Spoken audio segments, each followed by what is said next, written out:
नमस्कार दोस्तों, आपका स्वागत है मेरे चैनल में। आज मैं प्रस्तुत करने जा रही हूँ गोदान उपन्यास का भाग 6। भाग 6 शुरू करने से पहले जो आगे पात्र आएंगे उनका परिचय देना चाहती हूँ, जिनमें हैं पंडित ओंकारनाथ, वकील श्याम बिहारी तनखा, मिस्टर बी मेहता, यूनिवर्सिटी दर्शन शास्त्र के अध्यापक। तीनों राय साहब के सहपाठी हैं। मिस्टर खन्ना बैंक के मैनेजर और शक्कर मिल के मैनेजिंग डायरेक्टर। कामिनी खन्ना जो कि मिस्टर खन्ना की पत्नी है। मिस मालती जो कि डॉक्टर हैं। मिर्जा खुर्शीद सूफी मुसलमान हैं। तो सुनते हैं। जेठ की उदास और गर्म संध्या सेमरी की सड़कों और गलियों में पानी के छिड़काव से शीतल और प्रसन्न हो रही थी।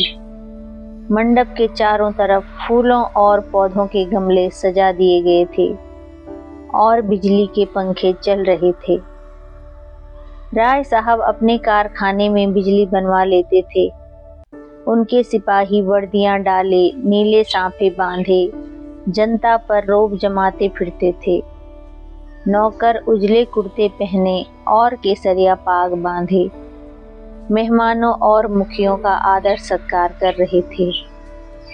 उसी वक्त एक मोटर सिंह द्वार के सामने आकर रुकी और उसमें से 3 महानुभाव उतरे। वह जो खद्दर का कुर्ता और चप्पल पहने हुए हैं, उनका नाम पंडित ओंकारनाथ है। आप दैनिक पत्र बिजली के यशस्वी संपादक हैं, जिन्हें देश चिंता ने घुला डाला है। दूसरे महाशय जो कोट पैंट में हैं, वह हैं तो वकील, पर वकालत न चलने के कारण एक बीमा कंपनी की दलाली करते हैं और ताल्लुकेदारों को महाजनों और बैंकों से कर्ज दिलाने में वकालत से कहीं ज्यादा कमाई करते हैं। इनका नाम है श्याम बिहारी तनखा। और तीसरे सज्जन जो रेशमी अचकन और तंग पजामा पहने हुए हैं, मिस्टर बी मेहता, यूनिवर्सिटी में दर्शन शास्त्र के अध्यापक हैं। ये तीनों सज्जन राय साहब के सहपाठियों में हैं और शगुन के उत्सव पर निमंत्रित हुए हैं। आज सारे इलाके के असामी आएंगे और शगुन के रुपए भेंट करेंगे। रात को धनुष यज्ञ होगा और मेहमानों की दावत होगी।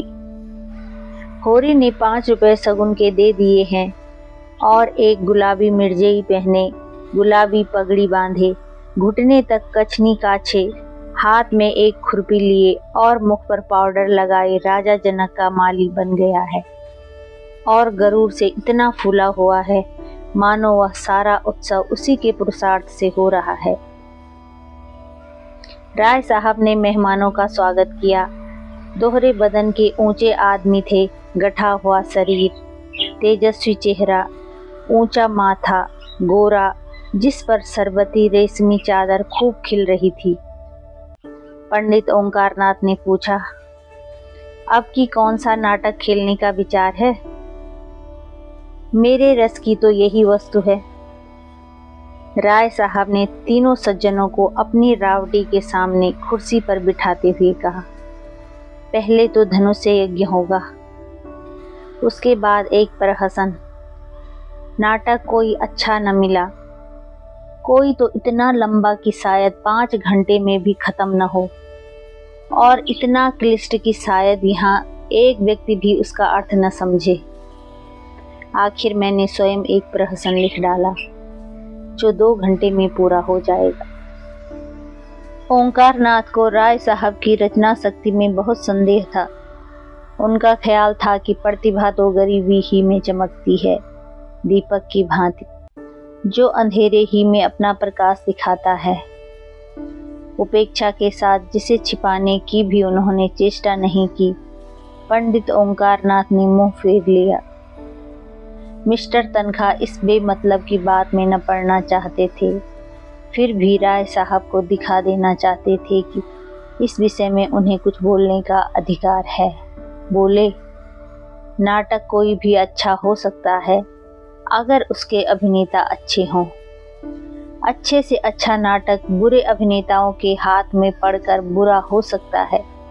जब तक स्टेज पर शिक्षित अभिनेत्रियां नहीं आती, हमारी नाट्य कला का उद्धार नहीं हो सकता। अब की तो आपने काउंसिल में प्रश्नों की धूम मचा दी।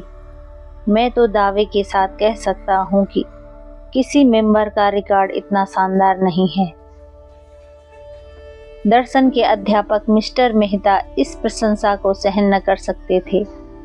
विरोध तो करना चाहते थे, पर सिद्धांत की आड़ में। उन्होंने हाल ही में एक पुस्तक कई साल के परिश्रम से लिखी थी। उसकी जितनी धूम होनी चाहिए थी उतनी शतांश भी नहीं हुई थी। इससे बहुत दुखी थे। बोले, भाई मैं प्रश्नों का कायल नहीं। मैं चाहता हूँ हमारा जीवन हमारे सिद्धांतों के अनुकूल हो। आप कृषकों के शुभेच्छु हैं, उन्हें तरह तरह की रियायत देना चाहते हैं, जमींदारों के अधिकार छीन लेना चाहते हैं, बल्कि उन्हें आप समाज का श्राप कहते हैं, फिर भी आप जमींदार हैं। वैसे ही जमींदार जैसे हजारों और जमींदार हैं।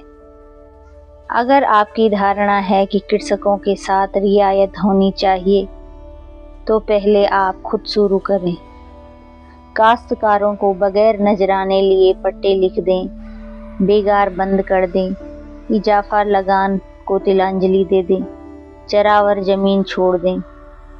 मुझे उन लोगों से जरा हमदर्दी नहीं है जो बातें तो करते हैं कम्युनिस्टों की सी, मगर जीवन है रईसों का सा, उतना ही विलास में, उतना ही स्वार्थ से भरा हुआ। राय साहब को आघात पहुंचा। वकील साहब के माथे पर बल पड़ गए और संपादक जी के मुख में कालिक लग गई। वह खुद समिष्टवाद के पुजारी थे, पर सीधे घर में आग न लगाना चाहते थे। तनखा ने राय साहब की वकालत की। मैं समझता हूँ राय साहब का अपने असमियों के साथ जितना अच्छा व्यवहार है, अगर सभी जमींदार वैसे ही हो जाएं, तो यह प्रश्न ही न रहे। मेहता ने हथौड़े की दूसरी चोट जमाई। मानता हूँ आपका अपने असमियों के साथ बहुत अच्छा बर्ताव है, मगर प्रश्न यह है कि उसमें स्वार्थ है या नहीं। इसका एक कारण क्या यह नहीं हो सकता कि मध्यम आंच में भोजन स्वादिष्ट पकता है। गुड़ से मारने वाला जहर से मारने वाले की अपेक्षा कहीं सफल हो सकता है। मैं तो केवल इतना जानता हूँ, हम या तो साम्यवादी हैं या नहीं हैं। हैं तो उसका व्यवहार करें, नहीं हैं तो बकना छोड़ दें। मैं नकली जिंदगी का विरोधी हूँ। अगर मांस खाना अच्छा समझते हो तो खुलकर खाओ, बुरा समझते हो तो मत खाओ। यह तो मेरी समझ में आता है, लेकिन अच्छा समझना और छिपकर खाना, यह मेरी समझ में नहीं आता। मैं तो इसे कायरता ही कहता हूँ, और धूर्तता भी, जो वास्तव में एक है। राय साहब सभा चतुर आदमी थे। अपमान और आघात को धैर्य और उदारता से सहने का उन्हें अभ्यास था। कुछ असमंजस में पड़े हुए बोले, आपका विचार बिल्कुल ठीक है मेहता जी। आप जानते हैं मैं आपकी साफ गोई का कितना आदर करता हूँ, लेकिन आप यह भूल जाते हैं कि अन्य यात्रियों की भांति विचारों की यात्रा में भी पड़ाव होता है, और आप एक पड़ाव को छोड़कर दूसरे पड़ाव तक नहीं जा सकते। मानव जीवन का इतिहास इसका प्रत्यक्ष प्रमाण है। मैं उस वातावरण में पला हूँ जहाँ राजा ईश्वर है और जमींदार ईश्वर का मंत्री है। मेरे स्वर्गवासी पिता असमियों पर इतनी दया करते थे कि पाले या सूखे में कभी आधा और कभी पूरा लगान माफ कर देते थे। अपने बखार से अनाज निकालकर असमियों को खिला देते थे। घर के गहने बेचकर कन्याओं के विवाह में मदद देते थे, मगर उसी वक्त तक जब तक प्रजा उनको सरकार और धर्मावतार कहती रहे, उन्हें अपना देवता समझकर उनकी पूजा करती रहे। प्रजा का पालन उनका सनातन धर्म था, लेकिन अधिकार के नाम पर वह कौड़ी का एक दांत भी फोड़ कर देना न चाहते थे। मैं उसी वातावरण में पला हूँ और मुझे गर्व है कि मैं व्यवहार में चाहे जो कुछ करूँ, विचारों में उनसे आगे बढ़ गया हूँ और यह मानने लग गया हूँ कि जब तक किसानों की ये रियासतें अधिकार के रूप में न मिलेंगी, केवल सद्भावना के आधार पर उनकी दशा सुधर नहीं सकती। स्वेच्छा अगर अपना स्वार्थ छोड़ दे तो अपवाद है। मैं खुद सद्भावना करते हुए भी स्वार्थ नहीं छोड़ सकता और चाहता हूँ कि हमारे वर्ग को शासन और नीति के बल से अपना स्वार्थ छोड़ने के लिए मजबूर कर दिया जाए। इसे आप कायरता कहेंगे, मैं इसे व्यवस्था कहता हूँ। मैं इसे स्वीकार करता हूँ कि किसी को भी दूसरे के श्रम पर मोटे होने का अधिकार नहीं है। उपजीवी होना घोर लज्जा की बात है। कर्म करना प्राणी मात्र का धर्म है। समाज की ऐसी व्यवस्था जिसमें कुछ लोग मौज करें और अधिक लोग पिसें और खपें, कभी सुखद नहीं हो सकती। पूंजी और शिक्षा, जिसे मैं पूंजी का एक रूप समझता हूँ, इसका किला जितनी जल्द टूट जाए उतना ही अच्छा है। जिसे पेट की रोटी मयस्सर नहीं, उसके अफसर और नियोजक 10-10, 5-5 हजार फटकारें, यह हास्यास्पद है और लज्जास्पद भी। इस व्यवस्था ने हम जमींदारों में कितनी विलासिता, कितना दुराचार, कितनी पराधीनता और कितनी निर्लज्जता भर दी है, यह मैं खूब मानता हूँ।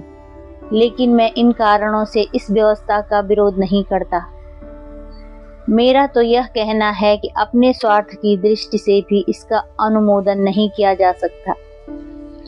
इस शान को निभाने के लिए हमें अपनी आत्मा की इतनी हत्या करनी पड़ती है कि हम में आत्माभिमान का नाम भी नहीं रहा। हम अपने असामियों को लूटने के लिए मजबूर हैं। अगर अफसरों को कीमती कीमती डालियां न दें तो बागी समझे जाएं, शान से न रहें तो कंजूस कहलाएं। प्रगति की जरा सी आहट पाते ही हम कांप उठते हैं और अफसरों के पास फरियाद लेकर दौड़ते हैं कि हमारी रक्षा कीजिए। हमें अपने ऊपर विश्वास नहीं रहा, न पुरुषार्थ ही रह गया। बस हमारी दशा उन बच्चों की सी है जिन्हें चम्मच से दूध पिलाकर पाला जाता है। बाहर से मोटे, अंदर से दुर्बल, सत्वहीन और मोहताज। मेहता ने ताली बजाकर कहा, हियर हियर। आपकी जबान में जितनी बुद्धि है, काश उसकी आधी भी मस्तिष्क में होती। खेद यही है कि सब कुछ समझते हुए भी आप अपने विचारों को व्यवहार में नहीं लाते। ओंकारनाथ बोले, अकेला चना भार नहीं फोड़ सकता मिस्टर मेहता। हमें समय के साथ चलना भी है और उसे अपने साथ चलाना भी। बुरे कामों में ही सहयोग की जरूरत नहीं होती, अच्छे कामों के लिए भी सहयोग उतना ही जरूरी है। आप ही क्यों 800 रुपये महीने हड़पते हैं, जब आपके करोड़ों भाई केवल 8 रुपए में अपना निर्वाह कर रहे हैं। राय साहब ने ऊपरी खेद लेकिन भीतरी संतोष से संपादक जी की ओर देखा और बोले, व्यक्तिगत बातों पर आलोचना न कीजिए संपादक जी, हम यहाँ समाज की व्यवस्था पर विचार कर रहे हैं। मिस्टर मेहता उसी ठंडे मन से बोले, नहीं नहीं, मैं इसे बुरा नहीं समझता। समाज व्यक्ति ही से बनता है और व्यक्ति को भूलकर हम किसी व्यवस्था पर विचार नहीं कर सकते। मैं इसलिए इतना वेतन लेता हूँ कि मेरा इस व्यवस्था पर विश्वास नहीं है। संपादक को अचंभा हुआ, अच्छा, तो आप वर्तमान व्यवस्था के समर्थक हैं? मैं इस सिद्धांत का समर्थक हूँ कि संसार में छोटे बड़े हमेशा रहेंगे और उन्हें हमेशा रहना चाहिए। इसे मिटाने की चेष्टा करना मानव जाति के सर्वनाश का कारण होगा। कुश्ती का जोड़ बदल गया। राय साहब किनारे खड़े हो गए। संपादक जी मैदान में उतरे। आप 20वीं शताब्दी में भी ऊंच नीच का भेद मानते हैं? जी हाँ, मानता हूँ और बड़े जोरों से मानता हूँ। जिस मत के आप समर्थक हैं वह भी तो कोई नई चीज नहीं। जब भी मनुष्य में ममत्व का विकास हुआ तभी उस मत का जन्म हुआ। बुद्ध और प्लेटो और ईसा सभी समाज में समता प्रवर्तक थे। यूनानी और रोमन और सीरियाई सभी सभ्यताओं ने उसकी परीक्षा की, पर अप्राकृतिक होने के कारण कभी वह स्थायी न बन सकी। आपकी बातें सुनकर मुझे आश्चर्य हो रहा है। आश्चर्य अज्ञान का दूसरा नाम है। मैं आपका कृतज्ञ हूँ। अगर आप इस विषय पर कोई लेखमाला शुरू कर दें। जी, मैं इसका अहमक नहीं हूँ। अच्छी रकम दिलवाइए तो अलबत्ता। आपने सिद्धांत ही ऐसा लिया है कि खुले खजाने पब्लिक को लूट सकते हैं। मुझ में और आप में इतना अंतर ही है कि मैं जो कुछ मानता हूँ उस पर चलता हूँ। आप लोग मानते कुछ हैं, करते कुछ हैं। धन को आप किसी अन्याय से बराबर फैला सकते हैं, लेकिन बुद्धि को, चरित्र को और रूप को, प्रतिभा को और बल को बराबर फैलाना तो आपकी शक्ति के बाहर है। छोटे बड़े का भेद केवल धन से ही तो नहीं होता। मैंने बड़े बड़े धन कुबेरों को भिक्षुकों के सामने घुटने टेकते देखा है, और आपने भी देखा होगा। रूप के चौखट पर बड़े बड़े महीप नाक रगड़ते हैं। क्या यह सामाजिक विषमता नहीं है? आप रूस की मिसाल देंगे। वहाँ इसके सिवाय और क्या है कि मील के मालिक ने राज कर्मचारी का रूप ले लिया है। बुद्धि तब भी राज करती थी, अब भी करती है और हमेशा करेगी। तस्तरी में पान आ गए थे। राय साहब ने मेहमानों को पान और इलायची देते हुए कहा, बुद्धि अगर स्वार्थ से मुक्त हो तो उसकी प्रभुता मानने में कोई आपत्ति नहीं। समाजवाद का यही आदर्श है। हम साधु महात्माओं के सामने इसलिए सिर झुकाते हैं कि उनमें त्याग का बल है। इसी तरह हम बुद्धि के हाथ में अधिकार भी देना चाहते हैं, सम्मान भी, नेतृत्व भी, लेकिन संपत्ति किसी तरह नहीं। बुद्धि का अधिकार और सम्मान व्यक्ति के साथ चला जाता है, लेकिन उसकी संपत्ति विष बोने के लिए उसके बाद और भी प्रबल हो जाती है। बुद्धि के बगैर किसी समाज का संचालन नहीं हो सकता। हम केवल इस बिच्छू का डंक तोड़ देना चाहते हैं। दूसरी मोटर आ पहुंची और मिस्टर खन्ना उतरे, जो एक बैंक के मैनेजर और शक्कर मिल के मैनेजिंग डायरेक्टर हैं। 2 देवियां भी उनके साथ थीं। राय साहब ने दोनों देवियों को उतारा। वह जो खद्दर की साड़ी पहने बहुत गंभीर और विचारशील सी हैं, मिस्टर खन्ना की पत्नी कामिनी खन्ना है। दूसरी महिला जो ऊंची एड़ी का जूता पहने हुए हैं और जिनकी मुख छवि पर हंसी फूटी पड़ती है, मिस मालती हैं। आप इंग्लैंड से डॉक्टरी पढ़ाई हैं और अब प्रैक्टिस करती हैं। ताल्लुकेदारों के महलों में उनका प्रवेश है। आप नवयुग की साक्षात प्रतिमा हैं। गात कोमल, पर चपलता कूट कूट कर भरी हुई। झिझक या संकोच का कहीं नाम नहीं। मेकअप में प्रवीण, बला की हाजिर जवाब, पुरुष मनोविज्ञान की अच्छी जानकार, आमोद प्रमोद को जीवन का तत्व समझने वाली, लुभाने और रिझाने की कला में निपुण। जहाँ आत्मा का स्थान है वहाँ प्रदर्शन, जहाँ हृदय का स्थान है वहाँ हाव भाव, मनोउद्गारों पर कठोर निग्रह, जिसमें इच्छा या अभिलाषा का लोप सा हो गया। आपने मिस्टर मेहता के साथ हाथ मिलाते हुए कहा, सच कहती हूँ, आप सूरत से ही फिलॉसफर मालूम होते हैं। इस नई रचना में तो आपने आत्मवादियों को उधेड़ कर रख दिया। पढ़ते पढ़ते कई बार मेरे जी में ऐसा आया कि आपसे लड़ जाऊं। फिलॉसफरों में सहृदयता क्यों गायब हो जाती है? मेहता झेप गए। बिन ब्याहे थे और नवयुग की रमणियों से पनाह मांगते थे। पुरुषों की मंडली में खूब चहकते थे, मगर ज्यों ही कोई महिला आई और आपकी जबान बंद हुई, जैसे बुद्धि पर ताला लग जाता था। स्त्रियों से शिष्ट व्यवहार तक करने की सुधि न रहती थी। मिस्टर खन्ना ने पूछा, फिलॉसफरों की सूरत में क्या खास बात होती है देवी जी? मालती ने मेहता की ओर दया भाव से देखकर कहा, मिस्टर मेहता, बुरा न माने तो बतला दूं। खन्ना मिस मालती के उपासकों में थे। जहां मिस मालती जाएं वहां खन्ना का पहुंचना लाजिम था। उनके आसपास भौरे की तरह मंडराते रहते थे। हर समय उनकी यही इच्छा रहती थी कि मालती से अधिक वही बोलें, उनकी निगाह अधिक से अधिक उन्हीं पर रहे। खन्ना ने आंख मार कर कहा, फिलासफर किसी की बात का बुरा नहीं मानते, उनकी यही सिफत है।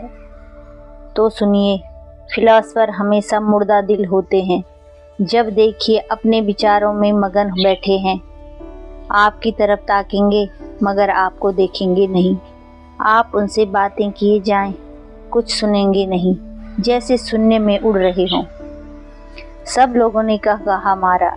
मिस्टर मेहता जैसे जमीन में गड़ गए। ऑक्सफोर्ड में मेरे फिलॉसफी के प्रोफेसर हस्बैंड थे। खन्ना ने टोका, नाम तो निराला है।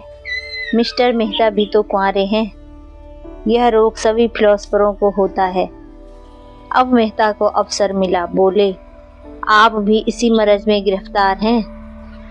मैंने प्रतिज्ञा की है किसी फिलॉसफर से शादी करूंगी और यह वर्ग शादी के नाम से घबराता है। हस्बैंड साहब तो स्त्री को देखकर घर में छिप जाते थे। उनके शिष्यों में कई लड़कियां थीं। अगर उनमें से कोई कभी कुछ पूछने के लिए उनके ऑफिस में चली जाती थी तो आप ऐसे घबरा जाते थे जैसे कोई शेर आ गया हो। हम लोग उन्हें खूब छेड़ा करते थे, मगर थे बेचारे सरल हृदय। कई हजार की आमदनी थी, पर मैंने उन्हें हमेशा एक ही सूट पहने देखा। उनकी एक विधवा बहन थी, वही उनके घर का सारा प्रबंध करती थी। मिस्टर हस्बैंड को तो खाने की फिक्र ही न रहती थी। मिलने वालों के डर से अपने कमरे का द्वार बंद करके लिखा पढ़ी करते थे। भोजन का समय आ जाता तो उनकी बहन आहिस्ता से भीतर के द्वार से उनके पास जाकर किताब बंद कर देती थी। तब उन्हें मालूम होता था कि खाने का समय हो गया। रात को भी भोजन का समय बंधा हुआ था। उनकी बहन कमरे की बत्ती बुझा दिया करती थी।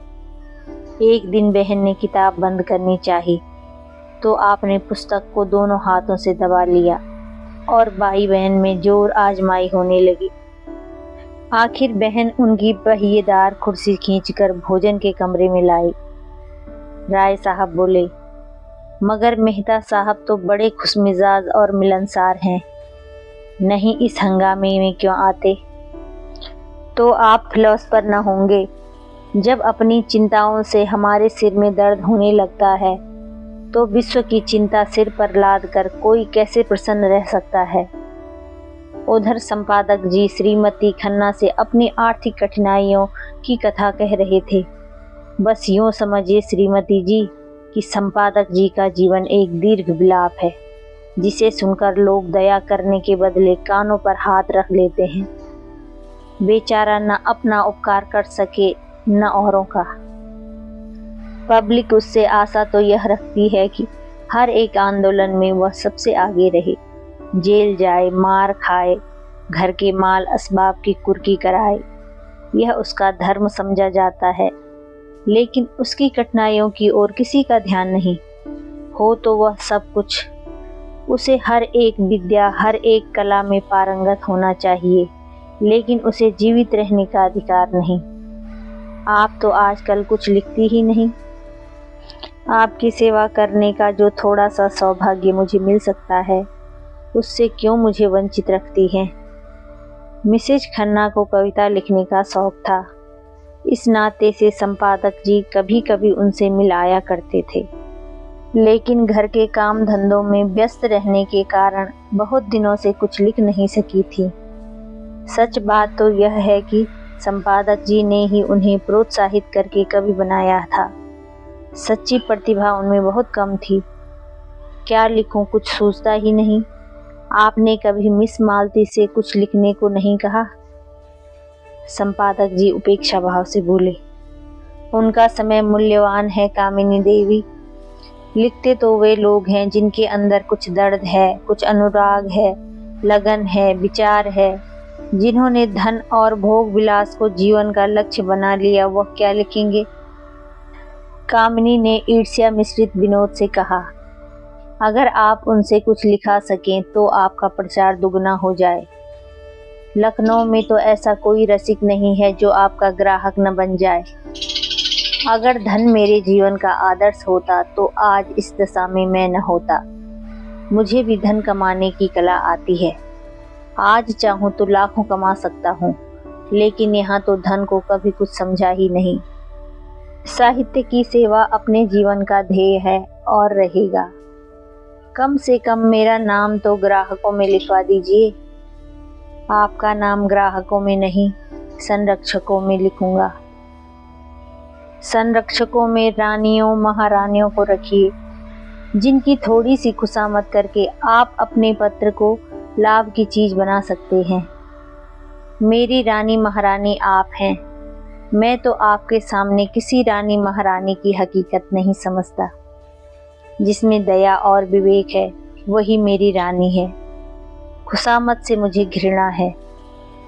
कामिनी ने चुटकी ली, लेकिन मेरी खुशामद तो आप कर रहे हैं संपादक जी। संपादक जी ने गंभीर होकर श्रद्धापूर्वक स्वर में कहा, यह खुशामद नहीं है देवी जी, हृदय के सच्चे उद्गार हैं। राय साहब ने पुकारा, संपादक जी जरा इधर आइएगा, मिस मालती आपसे कुछ कहना चाहती हैं। संपादक जी की वह सारी अकड़ गायब हो गई। नम्रता और विनय की मूर्ति बने हुए आकर खड़े हो गए। मालती ने उन्हें सदैव नेत्रों से देखकर कहा, मैं अभी कह रही थी कि दुनिया में मुझे सबसे ज्यादा डर संपादकों से लगता है। आप लोग जिसे चाहें एक क्षण में बिगाड़ दें। मुझसे चीफ सेक्रेटरी साहब ने एक बार कहा, अगर मैं इस ब्लडी ओंकारनाथ को जेल में बंद कर सकूं तो अपने को भाग्यवान समझूं। ओंकारनाथ की बड़ी बड़ी मूछें खड़ी हो गईं। आंखों में गर्व की ज्योति चमक उठी। यूं वह बहुत ही शांत प्रकृति के आदमी थे, लेकिन ललकार सुनकर उनका पुरुषत्व उत्तेजित हो जाता था। दृढ़ता भरे स्वर में बोले, इस कृपा के लिए आपका कृतज्ञ हूँ। उस बज्म सभा में अपना जिक्र तो आता है, चाहे किसी तरह आए। आप सेक्रेटरी महोदय से कह दीजिएगा कि ओंकारनाथ उन आदमियों में नहीं है जो इन धमनियों से डर जाए। उसकी कलम उसी वक्त विश्राम लेगी जब उसकी जीवन यात्रा समाप्त हो जाएगी। उसने अनीति और स्वेच्छाचार को जड़ से खोदकर फेंक देने का जिम्मा लिया है। मिस मालती ने और उकसाया, मगर मेरी समझ में आपकी यह नीति नहीं आती कि जब आप मामूली शिष्टाचार से अधिकारियों का सहयोग प्राप्त कर सकते हैं तो क्यों उनसे कन्नी काटते हैं। अगर आप अपनी आलोचनाओं में आग और विष जरा कम दें तो मैं वादा करती हूँ कि आपको गवर्नमेंट से काफ़ी मदद दिला सकती हूँ।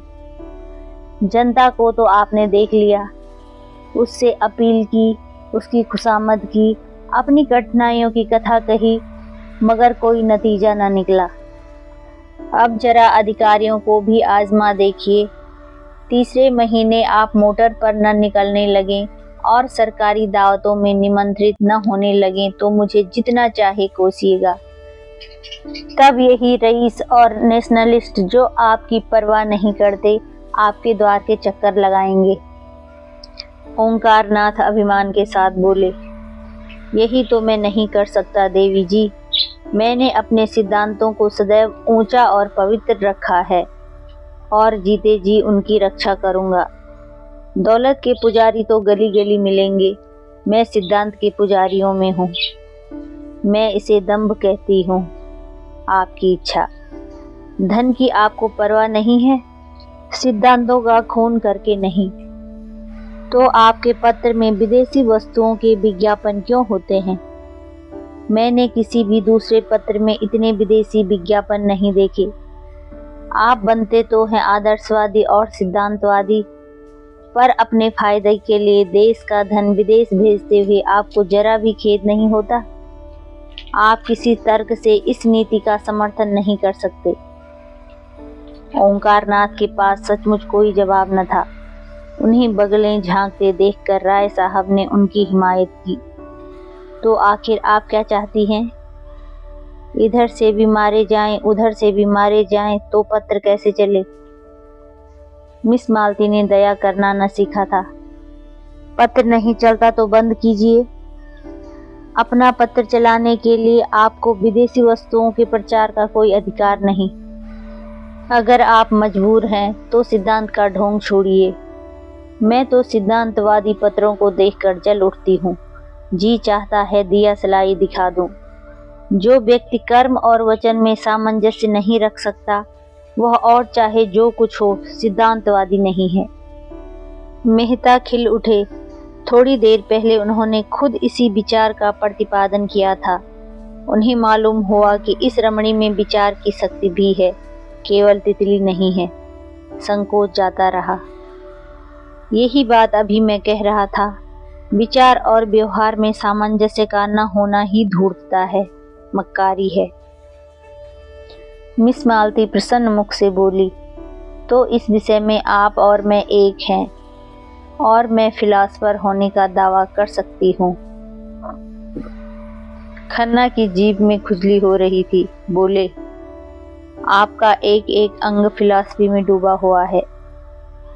मालती ने उनकी लगाम खींची। अच्छा, आपकी भी फिलॉसफी में दखल है। मैं तो समझी थी आप बहुत पहले अपनी फिलॉसफी को गंगा में डुबो बैठे। नहीं, आप इतने बैंकों और कंपनियों के डायरेक्टर न होते। राय साहब ने खन्ना को संभाला। तो आप समझती हैं कि फिलॉसफरों को हमेशा फाके मस्त रहना चाहिए?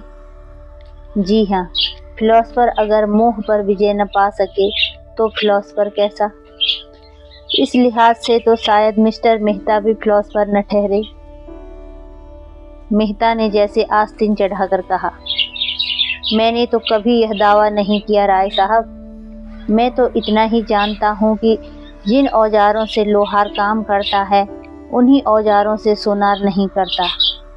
क्या आप चाहते हैं आप भी उसी दशा में फलें फूलें जिसमें बबूल या ताड़? मेरे लिए धन केवल उन सुविधाओं का नाम है जिनसे मैं अपना जीवन सार्थक कर सकूं। धन मेरे लिए बढ़ने और फलने फूलने वाली चीज नहीं, केवल साधन है। मुझे धन की बिल्कुल इच्छा नहीं। आप वह साधन जुटा दें जिससे मैं अपने जीवन का उपयोग कर सकूं। ओंकारनाथ समष्टिवादी थे। व्यक्ति की इस प्रधानता को कैसे स्वीकार करते? इसी तरह एक मजदूर कह सकता है कि उसे काम करने की सुविधाओं के लिए 1000 महीने की जरूरत है। अगर आप समझते हैं कि उस मजदूर के बगैर आपका काम नहीं चल सकता, तो आपको वह सुविधाएं देनी पड़ेंगी। अगर वही काम दूसरा मजदूर थोड़ी सी मजदूरी में कर दे, तो कोई जवाब नहीं कि आप पहले मजदूर की खुशामद करें।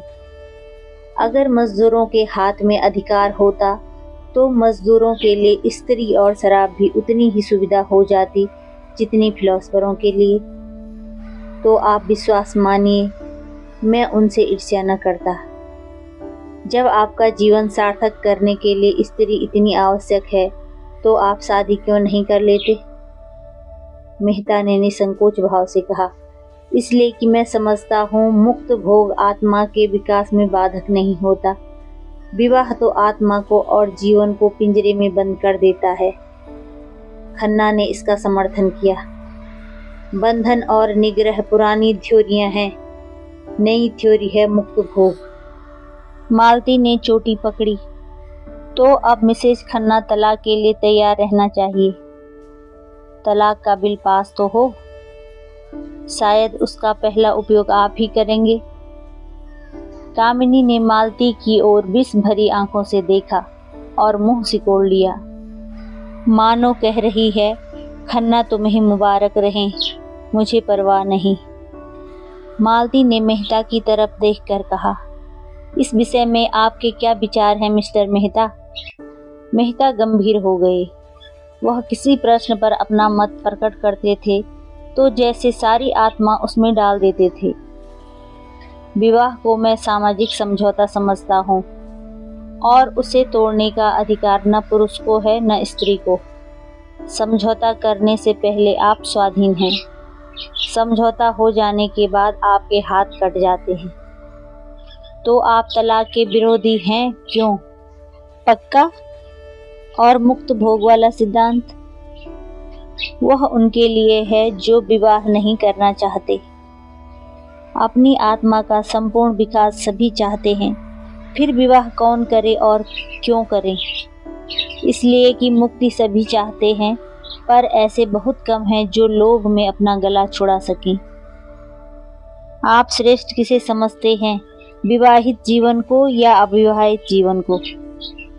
समाज की दृष्टि से विवाहित जीवन को, व्यक्ति की दृष्टि से अविवाहित जीवन को। धनुष यज्ञ का अभिनय निकट था। 10 से 1 तक धनुष यज्ञ, 1 से 3 तक प्रहसन यह प्रोग्राम था। भोजन की तैयारी शुरू हो गई। मेहमानों के लिए बंगले में रहने का अलग अलग प्रबंध था। खन्ना परिवार के लिए 2 कमरे रखे गए थे। और भी कितने ही मेहमान आ गए थे। सभी अपने अपने कमरे में गए और कपड़े बदल बदल कर भोजनालय में जमा हो गए। यहाँ छूत छात का कोई भेद न था। सभी जातियों और वर्णों के लोग साथ भोजन करने बैठे।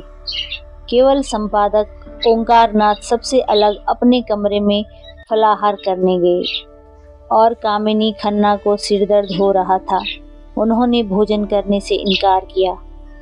भोजनालय में मेहमानों की संख्या 25 से कम न थी। शराब भी थी और मांस भी। इस उत्सव के लिए राय साहब अच्छी किस्म की शराब खास तौर पर खिंचवाते थे। खींची जाती थी दवा के नाम से, पर होती थी खालिस शराब। मांस भी कई तरह के पकवान थे, कोफ्ते, कबाब और पुलाव। मुर्ग, मुर्गियां, बकरा, हिरन, तीतर, मोर, जिसे जो पसंद हो वह खाए। भोजन शुरू हो गया तो मिस मालती ने पूछा, संपादक जी कहाँ रह गए?